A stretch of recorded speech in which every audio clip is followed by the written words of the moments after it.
ရသော်ဘုရားရဲ့နဖူးသိညစ်တော်ကြောင့်နဲ့ပတ်သက်ပြီးတော့ဘုဟုတ္တတွေကိုအခုမျှဝေပေးမယ်ဘုရားဟာသာမန်လူသားမဟုတ်ပါဘူးဘာပုရိသဆိုတဲ့ထူးခြားမြင့်မြတ်တဲ့ပုဂ္ဂိုလ်ဖြစ်ပါတယ်ဒါကြောင့်ဘုရားရဲ့ခန္ဓာကိုယ်မှာထူးခြားမြင့်မြတ်တဲ့ပုဂ္ဂိုလ်တွေမှာပါတဲ့လက္ခဏာတော်ကြီး32မျိုးလုံးပါပါတယ်။အဲဒီ32မျိုးထဲမှာ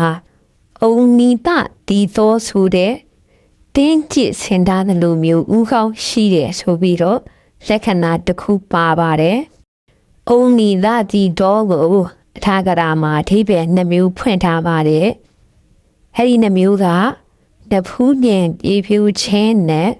ဥကောင်းပြေဖြူချင်းဆိုပြီးတော့ဖြစ်ပါတယ်။နဖူးတင်းကျစ်တော်ကိုဝိသုဒ္ဓယုံဆရာတော်ကြီးက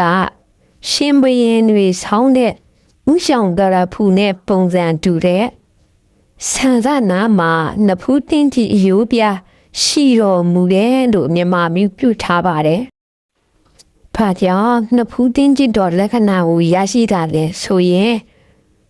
ဟဲ့လောင်းတော်ဘဝနဲ့ပါရမီဖြည့်တဲ့အခါတုန်းကကုသိုလ်ကောင်းမှုတွေပြုလုပ်တဲ့အခါလူတွေကိုဥဆောင်ပြီးလှုပ်ခိုင်းလို့ဖြစ်ပါတယ်။ဆုံးထိနားထောင်ပေးတဲ့အတွက်အထူးပဲကျေးဇူးတင်ပါတယ်။